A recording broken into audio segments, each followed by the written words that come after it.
نحمده ونصلي على رسوله الكريم أما بعد فأعوذ بالله من الشيطان الرجيم بسم الله الرحمن الرحيم وعن جابر رضي الله عنه قال قال رسول الله صلى الله عليه وسلم إن إبليس يضع عرشه على الماء ثم يبعث سراياه يفتنون الناس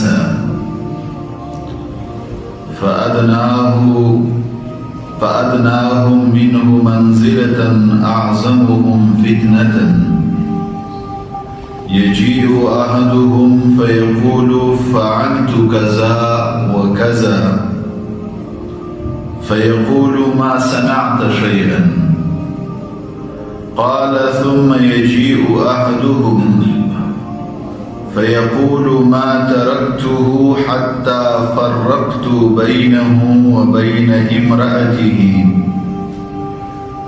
قال فيدنيه منه ويقول نعم أنت أو نعم أنت قال الأعمش أراه قال فليلتزمه رواه مسلم. یہ حدیث صحابی رسول حضرت جابر رضی اللہ عنہ سے روایت ہے. اس میں رسول اللہ صلی اللہ علیہ وسلم نے شیطان اور شیطان کے بچوں کے درمیان جو میٹنگ ہوتا ہے اور جس میں وہ اپنے کارکردگی کا رپورٹ شیطان کے سامنے پیش کرتے ہیں اور جس کام پر شیطان ان کو شاباش دیتا ہے اس کا ذکر ہے. جابر رضی اللہ عنہ فرماتے ہیں کہ قال رسول اللہ صلی اللہ علیہ وسلم رسول اللہ صلی اللہ علیہ وسلم نے ارشاد فرمایا ان ابلیس یدعو عرشہ علی الماء بے شک ابلیس اپنا تخت پانی پر رکھتا ہے. اس سے مراد یا حقیقی طور پر ابلیس کا تخت ہے کہ وہ پانی کے اوپر رکھتا ہے اور پھر شیطانوں سے جو چھوٹے چھوٹے شیطان ہوتے ہیں بڑے بڑے شیطان ہوتے ہیں جنات میں سے ان کی کارکردگی اور رپورٹ وہ وہاں پر ڈسکس کرتے ہیں. اور یہ اسی لیے ہے کہ اس کے گمراہی کے لیے رب کریم نے اس کو اسی طرح ایک طاقت دی ہے کہ وہ یقین کرے کہ میرا بھی اسی طرح تسلط ہے, میرا بھی اسی طرح عرش ہے جس طرح اللہ کا ہے. کان عرشہ علی الماء. اور یا یہ مجاز ہے, اس سے مراد شیطان کا کمال تصرف ہے. ثم يبعث سراياه رسول اللہ صلی اللہ علیہ وسلم فرماتے ہیں کہ شیطان اپنا تخت پانی پر رکھتا ہے. ثم يبعث سراياه پھر اپنے لاؤ لشکر کو لوگوں کو گمراہ کرنے کے لیے بھیجتا ہے. سرایا سریۃن کی جمع ہے. اس سے مراد فوج کا وہ دستہ ہے جو بادشاہ دشمن کے مقابلے کے لیے بھیجتا ہے اور اس میں زیادہ سے زیادہ 400 افراد ہوتے ہیں. اس کو سریہ اس لیے کہا جاتا ہے کہ اس میں فوج کے منتخب لوگ, چنے ہوئے لوگ, نفیس لوگ, اہم لوگ وہ شامل ہوتے ہیں. یہ وہی لوگ ہیں جو فوج کے اندر ان کا شہرت, مقام, مرتبہ اور جنگ میں مہارت ہوتی ہے.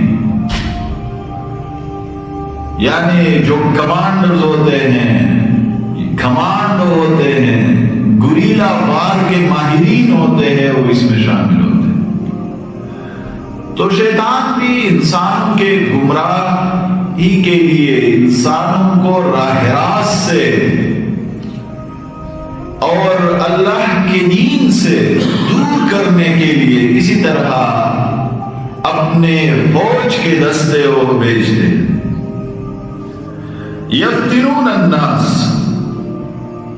ان لوگوں کا کام یہ ہے کہ وہ لوگوں کو فتنہ اور گمراہی میں مبتلا کریں۔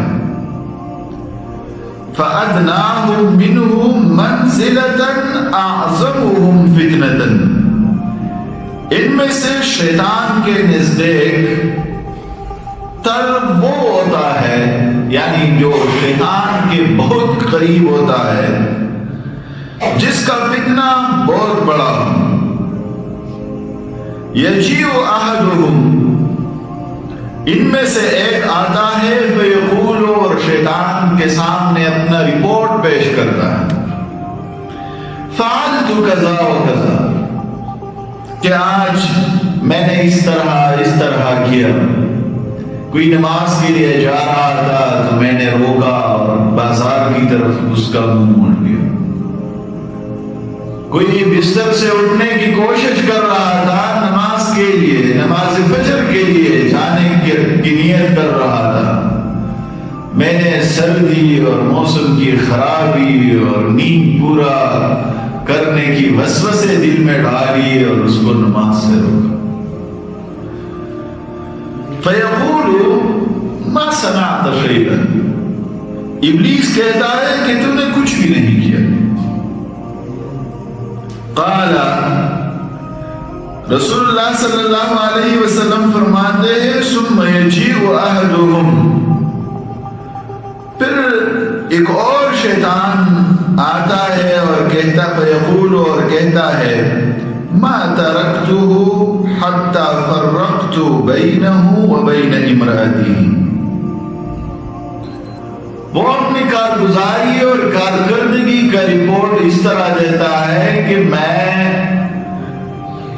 ایک بنی آدم علیہ السلام کے اولاد میں سے ایک کے پاس کیا، اور میں نے نہیں چھوڑا یہاں تک کہ میاں بیوی کے درمیان جدائی ڈال دی۔ حدیث کے الفاظ کا معنی یہ ہے، لیکن مطلب یہ ہے کہ میں ان کے پاس کیا، میں نے میاں بیوی کے درمیان اختلافات پیدا کیے، غلط فہمیاں پیدا کی، اور انجام جو ہے وہ طلاق تک پہنچا دی، تو ان کے درمیان جدائی ڈال دی۔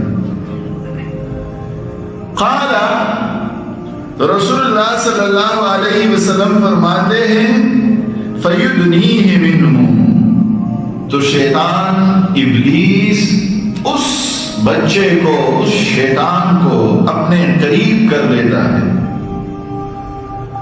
وَيَقُولُ، اور کہتا ہے، نعم انت، تو یہ یا فعل مدح میں سے ہیں کہ نعم الولد انت، کہ آپ بہت اچھا بچہ ہیں، آپ نے بہت اچھا کام کیا۔ اور یا یہ ہے نعم انت، یعنی ہاں آپ نے صحیح کام کیا ہے، یعنی نعم انت صنعت شیئا عظیما، آپ نے بہت بڑا کام کیا ہے۔ اس حدیث میں شیطان کے سامنے جو دیگر، یعنی ابلیس کے سامنے جو ان کا سربراہ ہے شیطان، اپنے کارکردگی کا رپورٹ پیش کرتے ہیں، تو وہ صرف میاں بیوی کے درمیان جو بات طلاق تک پہنچتی ہے اس پر خوشی کا اظہار کرتا ہے اور شاباش دیتا ہے کہ آپ نے بہت بڑا کام کیا۔ اس کی وجہ کیا ہے؟ وجہ یہ ہے کہ میاں بیوی معاشرے کی اکائی ہے، خاندان کی اکائی ہے۔ اگر ان کا تعلق ختم ہو جائے، طلاق ہو جائے، تو پھر ظاہری بات ہے معاشرے میں بگاڑ اور فساد، خاندانوں کے درمیان پھر غلط فہمیاں یہ جنم لیتی۔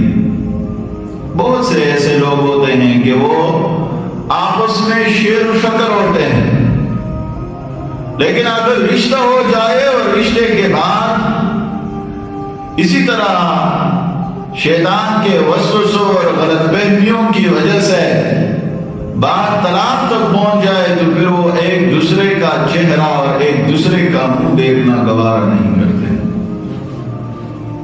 تو یہ صرف دو بندوں کے درمیان لڑائی نہیں ہوتی ہے، یہ دو بندوں کے درمیان اختلافات نہیں ہوتے ہیں، بلکہ یہ خاندان کے درمیان اختلافات اور لڑائی ہوتی ہے۔ اور شیطان کا مقصد بھی یہ ہے کہ وہ بگاڑ پیدا کرے، وہ معاشرے میں افراتفری پیدا کرے، وہ مسلمانوں کے درمیان اختلافات پیدا کرے، نفرت پیدا کرے۔ تو اسی لیے جو شیطان یہ کام کرے تو ابلیس اس کو اعزازی طور پر اپنے قریب کر لیتا ہے، شاباش دیتا ہے کہ آپ نے بہت اچھا اور یا آپ نے بہت بڑا کام کیا۔ قال الاعمش، اس حدیث کا ایک راوی ہے، اس کا نام ہے اعمش۔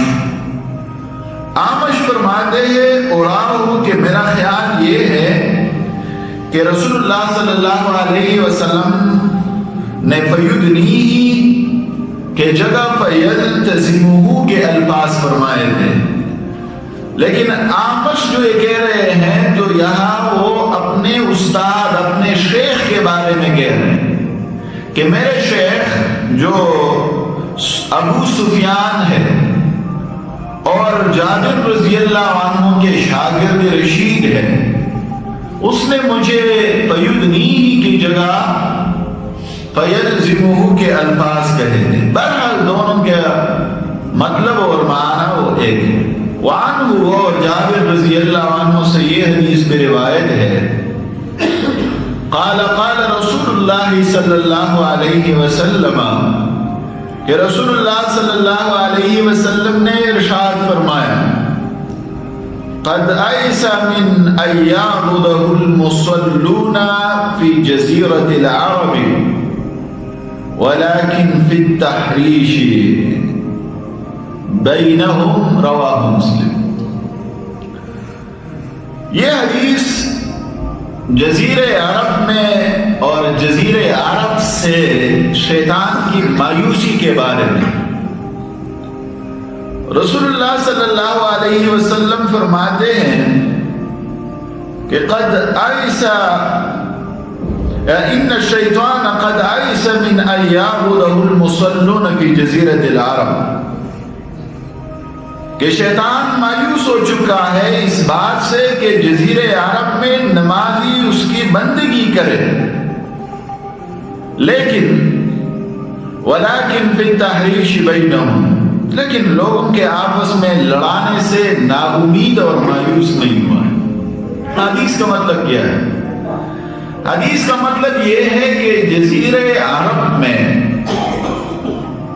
بعض محدثین کہتے ہیں کہ شیطان مکمل طور پر ناکام ہو چکا ہے، جس طرح جاہلیت کے دور میں جزیرہ عرب کے بھاسی وہ مشرک تھے، کافر تھے، کفر کا غلبہ تھا، تو اس طرح تا قیامت دوبارہ شیطان کامیاب نہیں ہو پائے گا اور جزیرہ عرب کے بھاسی دوبارہ کافر اور مشرک نہیں ہوں گے۔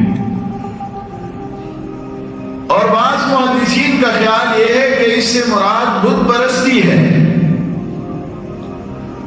کہ رسول اللہ صلی اللہ علیہ وسلم فرماتے ہیں کہ جس طرح اس سے پہلے اسلام کے سورج طلوع ہونے سے پہلے لوگ جزیرہ عرب میں شیطان کے کہنے پر، شیطان کے ایمان پر، شیطان کے ورگلانے پر بت پرستی کرتے تھے، تو قیامت تک جزیرہ عرب میں انشاءاللہ لوگ دوبارہ کبھی بت پرستی نہیں کریں گے۔ اس حدیث کے یہ معنی اس لیے میں ذکر کرتا ہوں کہ اس پر ایک اعتراض آتا ہے کہ اگر اس حدیث کا مطلب یہ ہے کہ جزیرہ عرب میں بالکل کفر نہیں ہوگا، تو پھر مسیلمہ کذاب یہ تو رسول اللہ صلی اللہ علیہ وسلم کے جانے کے بعد اٹھے تھے اور نبوت کا دعویٰ کیا تھا. کیا یہ کفر نہیں ہے؟ اور جزیرہ عرب میں تھے. اس طرح رسول اللہ صلی اللہ علیہ وسلم کے رحلت کے بعد کچھ لوگوں نے زکوٰۃ دینے سے انکار کیا تھا اور کچھ نے اسلامی حکومت اور سلطنت کو زکوٰۃ دینے سے انکار کیا تھا. تو کیا یہ سارے اس حدیث کے خلاف نہیں ہے؟ جس کا جواب یہ ہے کہ یہاں ایام بدر سے مراد یہ بت پرستی ہے.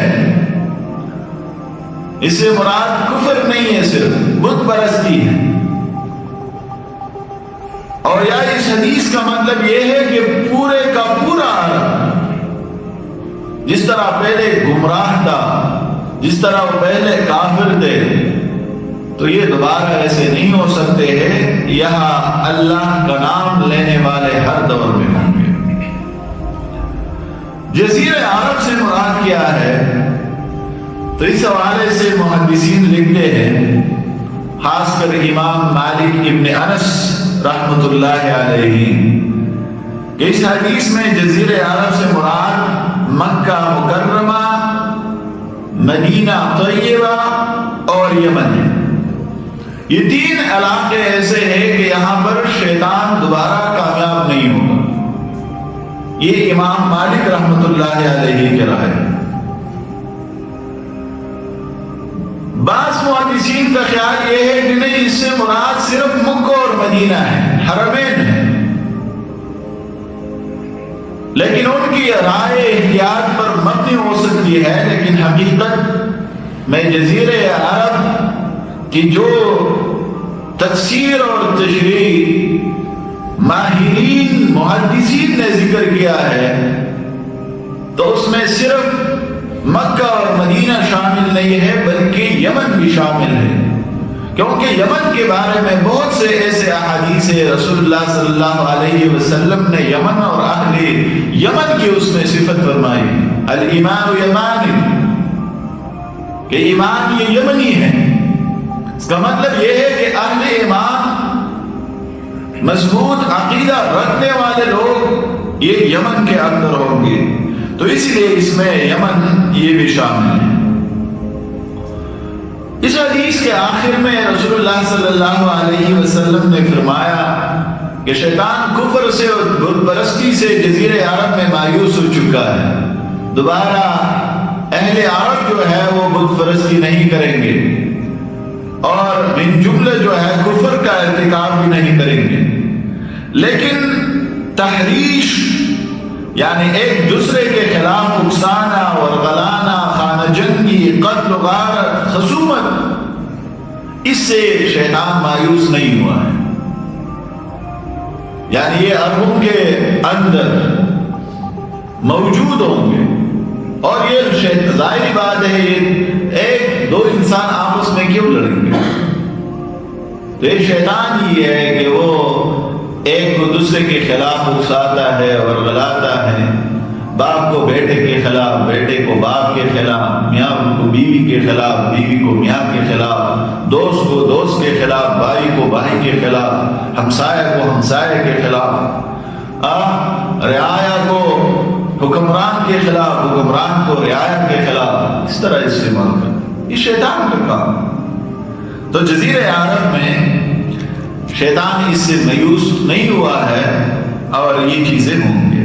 اس میں جو سب سے پہلی حدیث ہے وہ ابن عباس رضی اللہ عنہ کی ہے. ابن عباس رضی اللہ عنہ سے روایت ہے کہ ان نبی صلی اللہ علیہ وسلم جاءہ رجل، کہ نبی کریم صلی اللہ علیہ وسلم کے پاس ایک شخص آیا، ایک آدمی آیا. فقال انی احدث نفسی بالشیء لان اکون حممة احب الی من ان اتکلم به، کہ میں اپنے دل میں ایک چیز پاتا ہوں، میں اس کو زبان لانے سے پہلے کوئلہ بننا پسند کرتا ہوں. یعنی بعض دفعہ انسان اپنے سینے کے اندر ایسے وسوسے محسوس کرتا ہے، ایسے باتوں کو محسوس کرتا ہے۔ انسان ڈرتا ہے کہ اگر میں ان چیزوں کو زبان پہ لے آؤں تو میرا کیا حشر ہوگا، یا ان باتوں کا تعلق عقیدہ اور ایمان سے ہوتا ہے تو انسان ڈرتا ہے کہ اگر میں ان باتوں کو زبان پہ لاؤں تو کیا میں مسلمان رہ پاؤں گا یا نہیں۔ یہ انسانی فطرت ہے، اور اسی انسانی فطرت کی وجہ سے یہ صحابی رسول بھی رسول اللہ صلی اللہ علیہ وسلم کے پاس آئے تھے کہ میں کوئلہ بننا پسند کرتا ہوں، لیکن میں اپنے دل میں جو چیز محسوس کرتا ہوں، جو چیز پاتا ہوں، جو باتیں میرے سینے میں موجود ہے، میں اس کو زبان پر نہیں لا سکتا۔ تو رسول اللہ صلی اللہ علیہ وسلم نے فرمایا الحمدللہ الذی رد امرہ الی الوسوسۃ، کہ تمام تعریف اس ذات کے لیے جس نے اس کے امر کو وسوسے کی طرف پھیر دیا۔ یہاں اس حدیث میں دو باتیں ہیں، ایک یہ ہے کہ یہ صحابی فرماتے ہیں کہ میں کوئلہ بننا پسند کرتا ہوں، تو اس کا مطلب یہ ہے کہ رسول اللہ صلی اللہ علیہ وسلم کے صحبت کا اثر تھا کہ بندہ کوئلہ ہو جانا قبول کرتا ہے، اس کو یہ منظور ہے، لیکن وسواس والے الفاظ بولنا اس کو منظور نہیں ہے۔ اس لیے محدثین لکھتے ہیں کہ جو لوگ رسول اللہ کے صحبت میں تھے تو ان کے اندر بھی غیرت ایمانی موجود تھی، اور آج رسول اللہ نہیں ہے لیکن رسول اللہ کے وارثین ہیں، العلماء ورثۃ الانبیاء۔ تو جو لوگ ان کے صحبت میں بیٹھتے ہیں، ان سے استفادہ کرتے ہیں، ان سے قال اللہ اور قال الرسول سنتے ہیں، تو ان کے صحبت کا بھی یہی اثر ہوگا کہ پھر انسان ایسے باتوں کو کبھی بھی زبان پر لانا پسند نہیں کرے۔ اور یہ آئے روز ہم دیکھتے بھی ہیں کہ جو لوگ تھوڑے بہت ایسے مجالس میں بیٹھتے ہیں، ایسے دروس میں بیٹھتے ہیں جہاں قال اللہ اور قال الرسول کا گردان ہو، تو ان لوگوں کے تربیت اور ان لوگوں کے اخلاق ان لوگوں کے مقابلے میں بہتر ہوتا ہے جو علماء کے مجالس میں قرآن اور سنت کے دروس میں نہیں بیٹھتے۔ اس لیے یہ غنیمت ہے کہ اگر آپ کے مسجد اور محلے میں قرآن اور سنت کے درس کا اہتمام ہے تو آپ تھوڑا سا وقت نکالیں، آ جائے، رسول اللہ کے احادیث سنیں، قرآن آیات سنیں، قرآن آیات کی تفسیر سنیں۔ ان آیات اور احادیث کا آپ کی شخصیت پر، آپ کی تربیت پر اور اس طرح آپ کے عقیدے پر گہرا اثر ہوگا،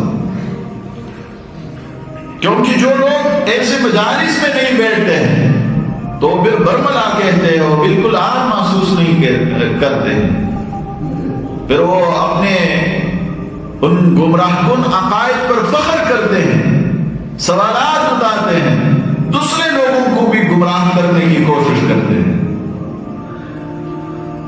اور دوسری بات اس حدیث میں یہ ہے کہ رسول اللہ صلی اللہ علیہ وسلم نے فرمایا کہ الحمدللہ الذی رد امرہ، تو یہ امرہ میں ضمیر یہ کس کے طرف راجع ہے؟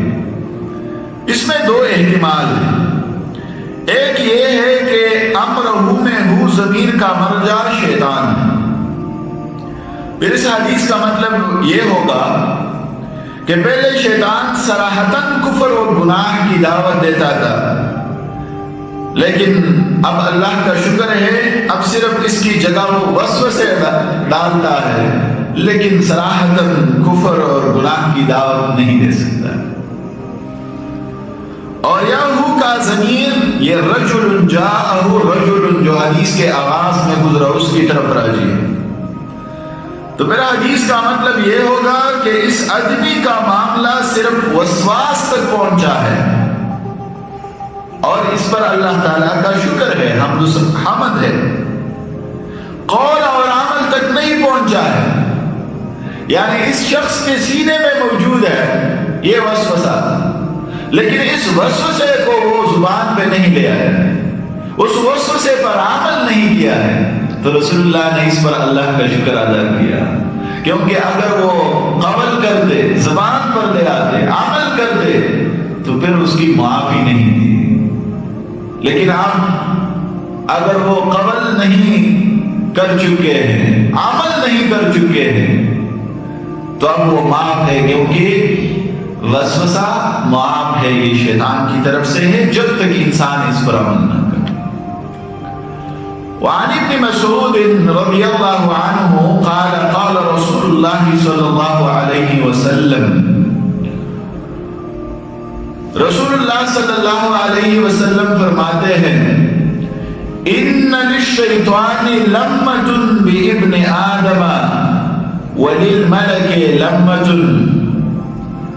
اس حدیث میں رسول اللہ صلی اللہ علیہ وسلم شیطان اور ملائک کے تصرف کے بارے میں ہمیں بتاتے ہیں کہ ایک مخلوق ہے ناری شیطان اور ایک ہے نوری ملائک، دونوں کا انسان پر تصرف ہے، لیکن دونوں کا تصرف مختلف ہے ایک دوسرے سے.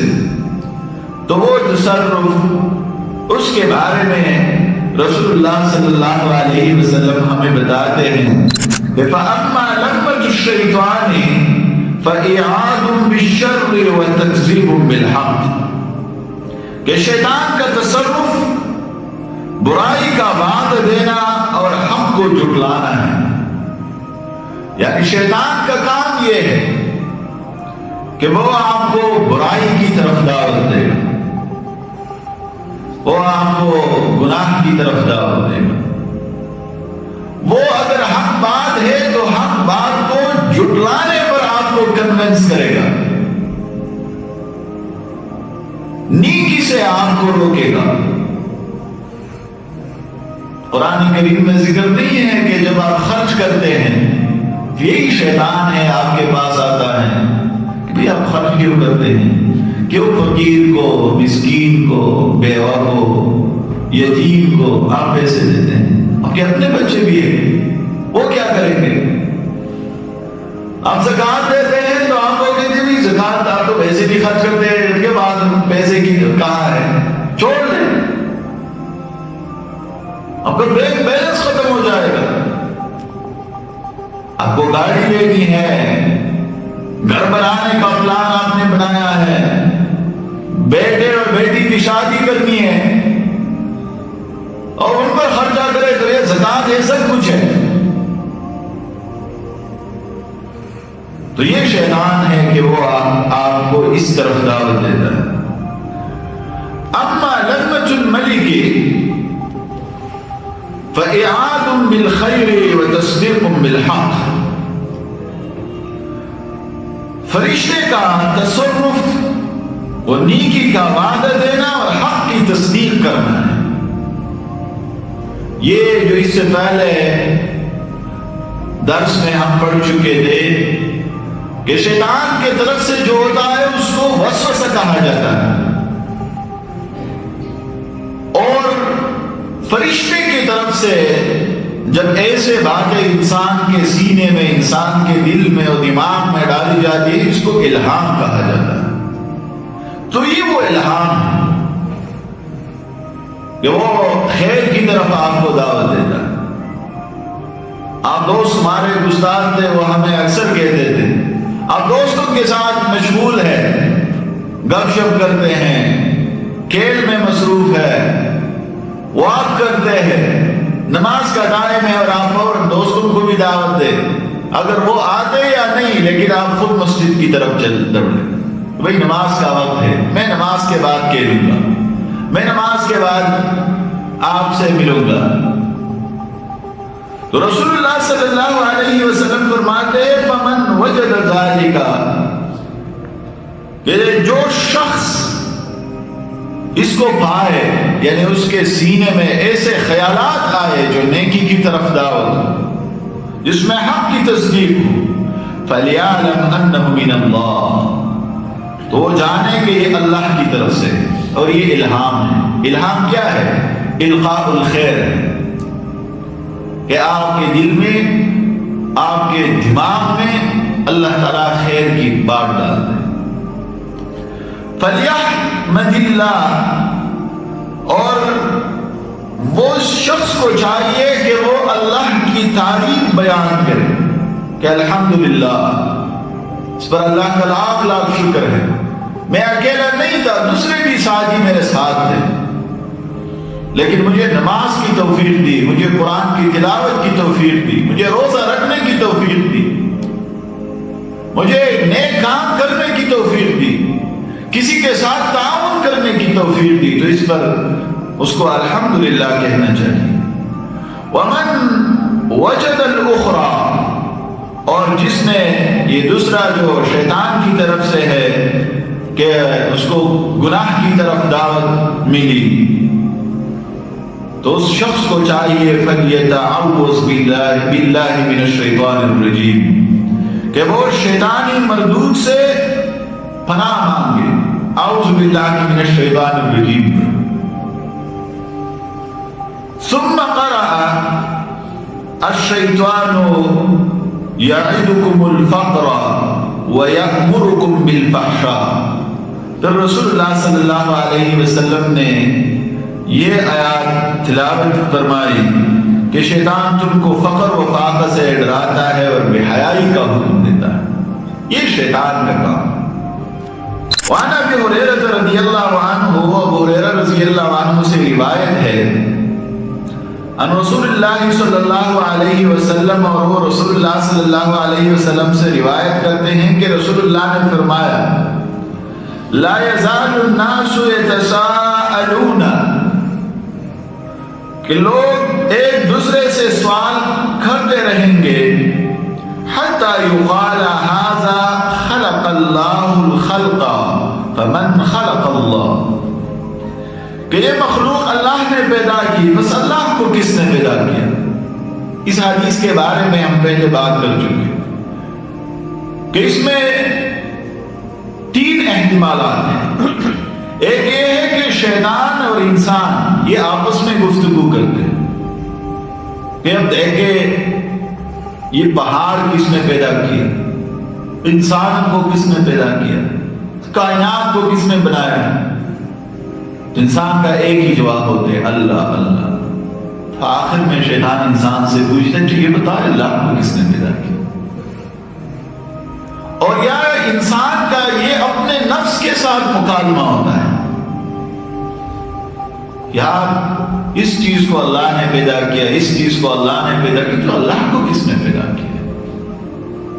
اور یا اس سے مراد یہ ہے کہ جو لوگ شیطانی مشن پر ہوتے ہیں، 2 لوگوں کے ساتھ اس طرح گفتگو کرتے ہیں، وہ لوگوں سے اس طرح سوالات کرتے ہیں یا جو مجھے یہ بتا یہ کس نے پیدا کیا.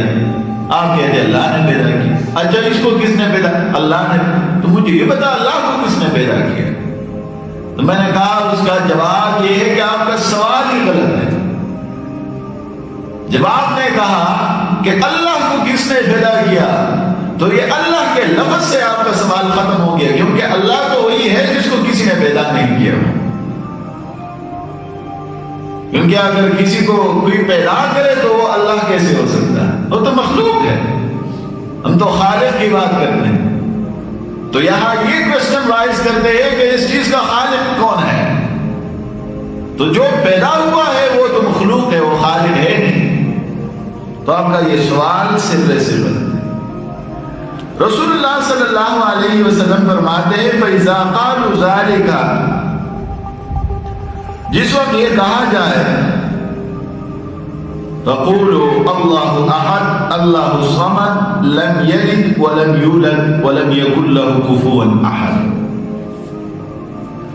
اس کا مطلب یہ ہے کہ یا سورہ اخلاص پڑھی جائے، اس میں اللہ تعالیٰ کے وحدانیت کے صفات ذکر ہے، توحید کی ذات بھی ہے، توحید کی صفات بھی ہے، اور یا اس کا مطلب یہ ہے کہ اس صورت میں اللہ کے جو صفات ذکر کیے گئے وہی صفات مستحضر کیا جائے کہ اللہ کو وہ تو واحد ہے، احد ہے، صمد ہے، کسی نے اس کو پیدا نہیں کیا ہے، نہ اس سے کوئی پیدا ہوا ہے، نہ کسی کا باپ ہے نہ کسی کا بیٹا ہے، یعنی اس کا ایسا تعلق ہے نہیں۔